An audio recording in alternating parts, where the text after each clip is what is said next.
everyone, and welcome back to Chloe vs Chinese, the channel where culture shocks meet language learning. I'm Chloe. And I'm Daniel. Hello, everyone. It's great to be here, even though I am still emotionally recovering from yesterday. Oh no, Daniel, you still look a bit pale. What in the world happened yesterday?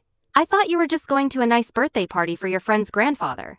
I was, Chloe! But instead of a celebration, it turned into the longest, most awkward 10 minutes of my life. I spent 2 weeks picking out a very cool, very vintage birthday gift for him. I thought he would cry tears of joy, but instead, he looked like he wanted to banish me from the family. Yikes. It sounds like you accidentally walked right into a cultural landmine. In China, a well-meaning birthday gift can sometimes lead to absolute social disaster, or even get you thrown out of the house. I swear I just thought it was artistic. To save everyone from making the same mistake, today we are breaking down the top 4 things you should never do when giving a gift in China, especially the last one. 90% of foreigners, and even many young people, trip up on it. Listening until the end could truly save your social life. Yes, please stay tuned and learn from my trauma. And while you're at it, hit that subscribe button, give us a big thumbs up, and help support my ongoing emotional recovery. Let's jump right in. Daniel, why don't you tell everyone what this deadly gift was? It was a beautiful, 19th century style vintage clock. I tracked it down at a flea market, and the wood grain and metallic finish were pure art. When I handed it to the grandfather yesterday, I said loudly, "Zhu nin shengri kuai lei." But his smile instantly froze, his face turned pale, and my friend started blinking at me frantically. Chloe, why? Is it not beautiful? Daniel, it is beautiful, but in Chinese culture, this is not just an antique. This is called songzong. Yeah, songzong. Delivering a clock. What's wrong with that? The problem is how it sounds. In Chinese, the pronunciation of songjong sounds exactly like another phrase, which means songjong. Songjong and songjong. What is the difference? The second songjong means attending a funeral, or more specifically, taking care of a dying senior relative in their final moments. So when you give an elderly person a clock on their birthday, what they actually hear is, "Old man, your time is up, and I'm here to send you off to your grave." Oh my God. I swear I didn't mean that. I'm an art student. I just appreciated the mechanical aesthetics. I know, and that is the terrifying power of homophones in Chinese culture. Besides clocks, there are 3 other everyday items that are absolute gift-giving landmines. 3 more? Oh yes. You should never gift a li, which means pear, or a sin, which means umbrella. Pears and umbrellas? Why? Li sounds exactly like li, which means separation or divorce. If you give a box of beautiful pears to a newlywed couple, they will think you are cursing them to split up. And sin sounds like san, which means to break up or scatter. Giving a friend an umbrella basically implies that your friendship is officially over. Wow. No clocks, no pears, no umbrellas. What's the 3rd item on the blacklist?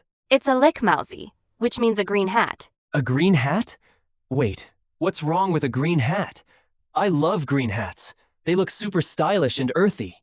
Not in China, Daniel. In Chinese culture, dai le maozi, or wearing a green hat, is a very specific idiom. It means that a man's wife or partner is cheating on him.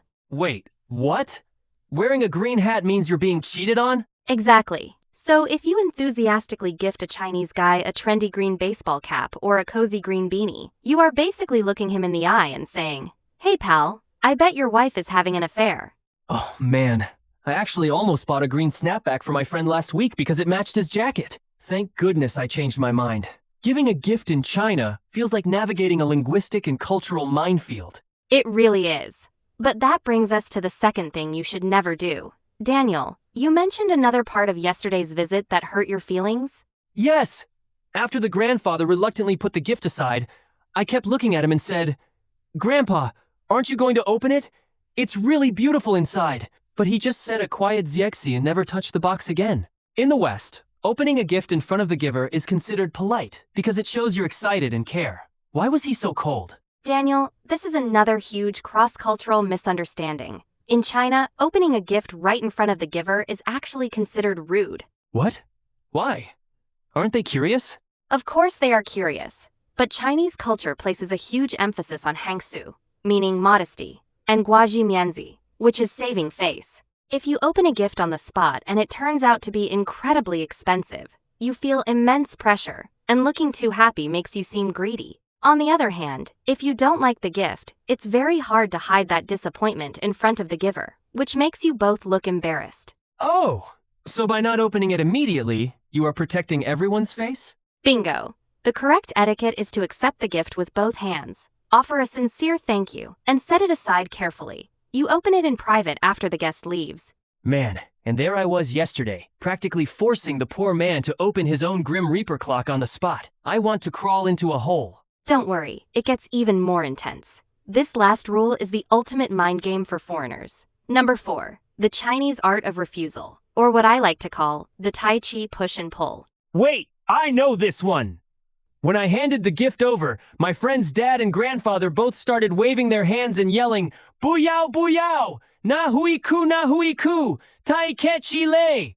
My heart sank. I thought they hated my gift without even looking at it. Since they said they didn't want it, I figured I should just be polite, listen to them, and bring the clock back home.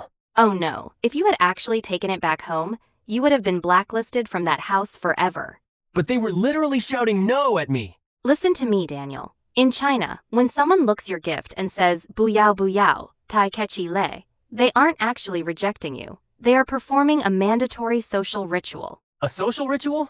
Like a mating dance in a nature documentary? Pretty much. It's called keki, or politeness. The unwritten rule is this. Accepting a gift instantly makes someone look greedy, so they must refuse it at least twice to prove they are a person of high integrity. You, as the giver, must insist and push back to prove you are giving it from the bottom of your heart. Wow, actual social Tai Chi. So what is the correct script for this? Just remember the 3-step push and pull. First, you present the gift, and they say, "Oh, you spent too much money, buyao buyao." Second, you must immediately say, "Yingai de, eating shou yi, ye jiangbai de," which means, "It's only right, just a small token for the elders."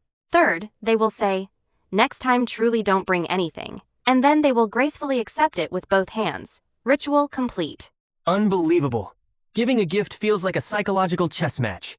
You did great summarizing it though, Daniel. Let's review. When giving a gift in China, first, avoid bad homophones and bad symbols like clocks, umbrellas, pears, and green hats. Second, never force someone to open it on the spot. And third, when they say no, they actually mean yes. So keep pushing. Exactly! Cultural differences are so fascinating because behind every seemingly strange taboo, there's actually a really sweet intention rooted in wishing people good luck and protecting their feelings. Well said, Daniel. It looks like that antique clock taught you a valuable lesson after all.